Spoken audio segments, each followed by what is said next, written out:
Hello and welcome to another video from toy-polloi. Today we're going to take a look at Weequay from Return of the Jedi. Now Weequay was one of these skiff guards that sort of populated Jabba's sail barge, and you only got to see him very briefly, but it's a pretty good figure actually, one that sort of really stuck with me as a kid. So here we have Weequay in front of me. As you can see, it's a pretty nice guy. He's got quite a sort of evil looking face, and I do like the sort of dreads that poke out from the side of his head, but the dreads do sort of limit the movement that this guy can do. You can rotate his head one way, but then the other way it just sort of gets stuck with the dreads. The detailing on this figure is not the best of some of these sort of Jedi figures. It's fairly basic, and as is the paint job, which is sort of fairly primitive sort of amounts of detailing added to it. Comes with a nice sort of weapon there. Let's have a look at the carded version of this guy. In front of me I have a Jedi card. This is actually a Japanese release card, as on the back it has the Tsukuda sort of sticker stuck on the bottom of it, but the cards are pretty much the same across the world. It's just this additional sticker. So you can see this is a 65 back card. So really, although there's nothing special about this figure, what I did want to talk about is the pose of this figure.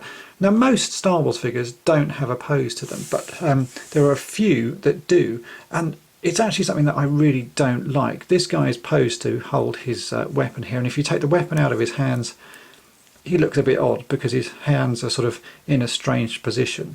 Most of, pretty much all of the other Star Wars figures don't do this. Their hands are straight down to the side, and I much prefer that.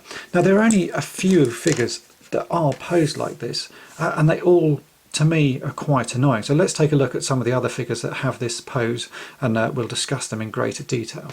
So here in front of me we have probably the worst offenders from the Star Wars line. Most figures are nice. They're all sort of arms straight down, legs straight down. Means that you can do what you like with them. And with the weapons in the hand, they look good. With weapons out of their hands, they look good as well. But these figures all are posed to have weapons in their hands.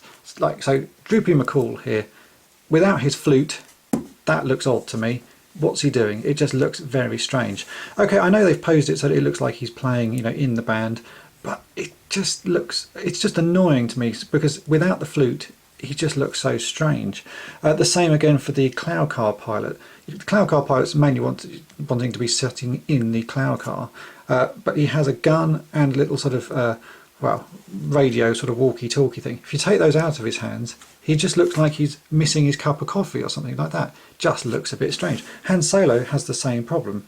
He's got a sort of slightly bent arm, which to start with looks way too short compared to the other arm. And if you take the gun away, he's just missing his cup of tea.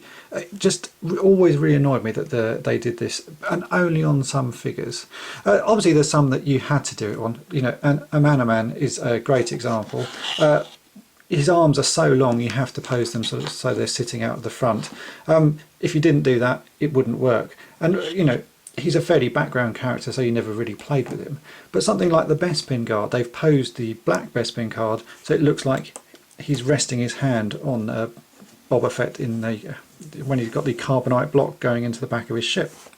But without that, he's just sort of got a very strange gait to his legs, and at one hand in a sort of jaunty angle. Looks really odd, and there's no way that you can get this guy to stand that he doesn't look odd. And that's just annoying to me.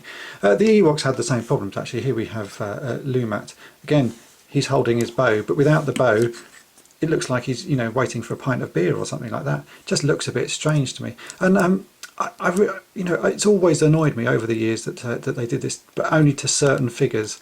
The rest of the line works really well. These ones just, I don't know, there's a slight niggle there, but these are old toys, you can't change them, so you just have to love them for what they are.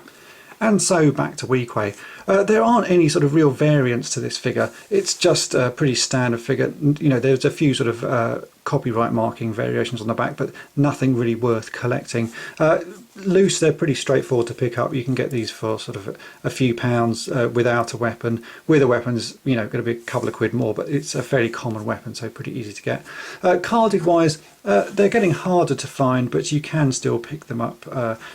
They only appeared on the Jedi and the Tri-Logo and Power of the Force cards, so sort of late to release. Always the Jedi cards are fairly sort of cheap to get. I think this one cost me about 18 £18, but I've seen them cheaper over the years. So just to sort of keep an eye out for them, and you should be able to find it. So there we go, that's my review of Weequay and Strangely Posed figures, and thanks for watching.